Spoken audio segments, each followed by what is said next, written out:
Thank you. Have you ever found yourself in the presence of someone of great significance and you just didn't know it at the time? This could be a celebrity or someone with just a high status and you didn't realize it at the time. This has happened to me 4 different times. So I'll tell you these, and this all plays into the tape that I found that my grandpa made for me long ago. So the first time this happened, not a big deal at all, not an impressive story, but I was in an elevator with a tall man and a shorter man. I happened to look down, I glanced at the name badge on his luggage, and then I thought, that sounds familiar. And so when I got off the elevator, I looked it up, and I was on the elevator with the head coach of the Phoenix Suns. Not an impressive story, but still kind of cool. The second time this happened, I was a cashier, and a man comes through my line, and I got to tell you before I tell you this, is I live in Norman, and I am not an OU fan at all. So, got some people clapping over there. So, a man comes through my line, and he has an OU hat like I've never seen before. It has a very, very small logo on it, so when he's checking out, I say, I like your OU hat. The logo is just how it ought to be, very small and hard to read. And he did this, he lifts his hand up and he says, do you want to tell that to my national championship ring? No. No, I do not. So I still don't know who he was, but obviously someone of great significance in the sports world at OU. And so the third time this happened, I was in Los Angeles. I lived in Los Angeles for about 6 months, not real long, but I was working at a shoe store.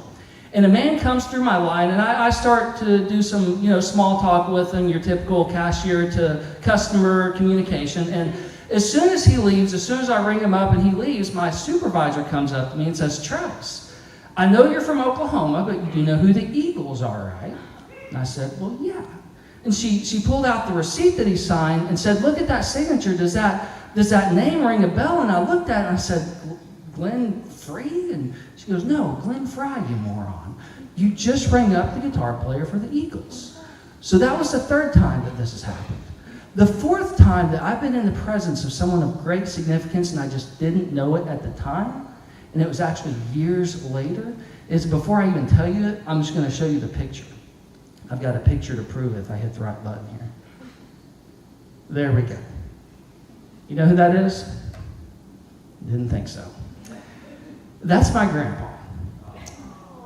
And years ago, he made a tape for me, and I didn't realize it. Years ago, let me say it was a long, long time ago when he made the tape. Years ago is when I found the tape. I was rummaging through some stuff at my house. I guess I was moving or something. I come across this tape and it had my name on it. But it wasn't my handwriting, so I was definitely curious. Was this like an old mixtape an old girlfriend made for me, or what is this? So I stick it into the tape deck, and what I heard next was, to me, very emotional. I'm going to let you listen to the tape here in a minute, but to me it was very emotional because I was supposed to have heard this tape while my grandpa was still alive. He made it for me when I was 8 years old, and what I did was he gave that tape to me, and I just tossed it to the side.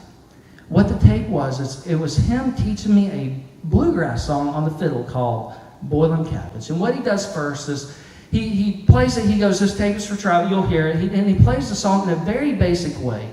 And then he says, after he learns how to play it that way, then he's going to learn how to play it this way. And then the tape plays him playing it in a much more complicated and advanced way that would take a lot of practice to get there.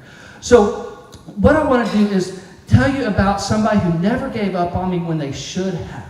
There are so many times my grandpa should have given up on me. I remember doing fiddle lessons in his room, and I would just get frustrated. I wouldn't want to be there. I'd want to go play outside with my friends. So I just scratch the bow across the evil hiss type of thing in the Charlie Daniels song. I would just do that on purpose. He would get so mad at me. I remember one time I was supposed to play a full set with his bluegrass band, and I only practiced one song because I really didn't care. And he just had me play that one song, and that's just another time of many that he should have given up on me. As a matter of fact, I only have 12 minutes, and if I had an hour, I could fill that entire hour up with stories of when my grandpa could have and should have given up on me. But he didn't. And I'm realizing today how significant that has been in my life. And I'll give you 3 results of my grandpa never giving up on me. and how that's helped me throughout life. The first one is when I was living in Los Angeles, I couldn't pay my rent. Imagine that, living in Los Angeles and not being able to pay your rent. So I see that people are doing street performing out on 3rd Street Promenade, and I think, well, my grandpa taught me how to play the fiddle. Maybe I'll do that. So I went out there, and that was my first experience being able to do something I loved doing for a living, because I was able to pay my rent at that point with the tips I'd get coming in from street performing. So that was one effect that, long after my grandpa passed away, that made a meaningful impact in my life.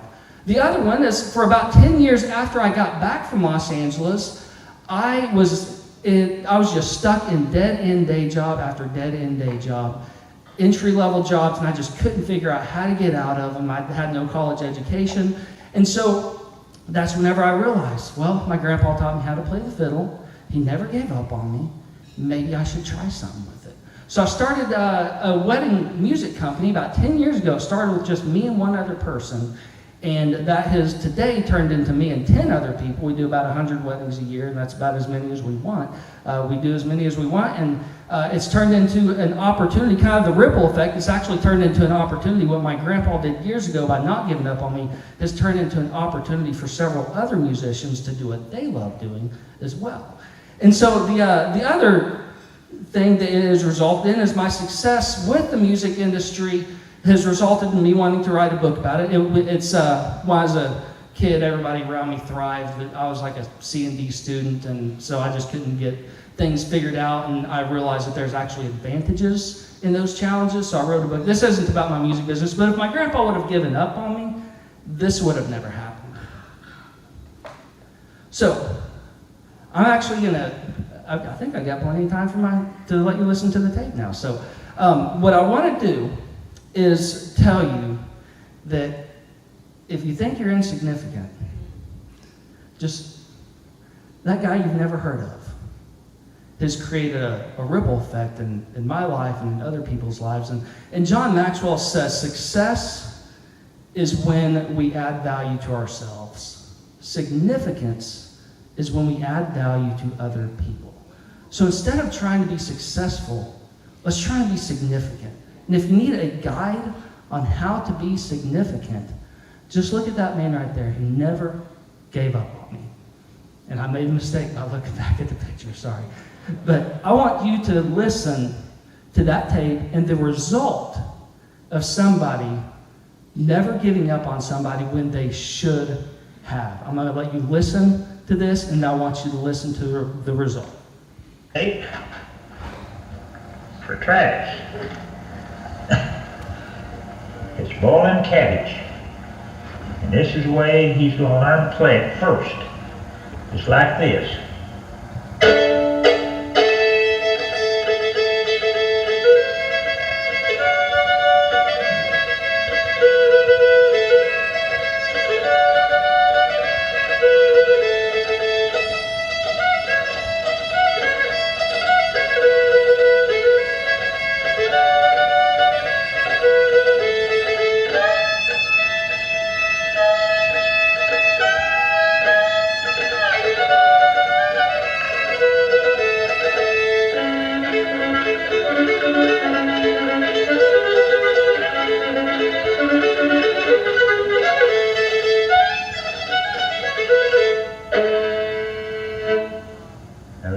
He's going to practice it.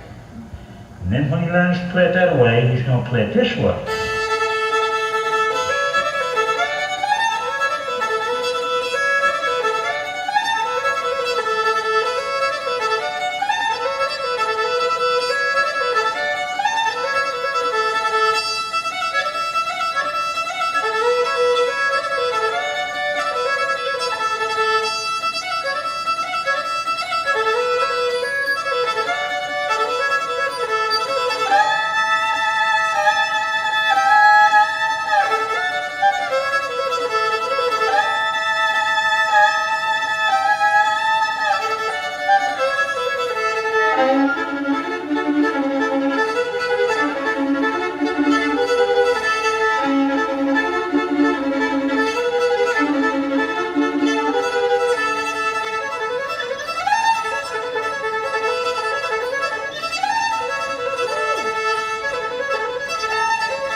Thank you.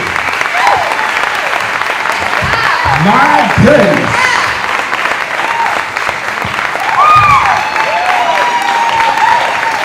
This is his fiddle too. I specifically brought his fiddle. That's his fiddle. I've been playing my own fiddle over here, but for that I brought his. My goodness.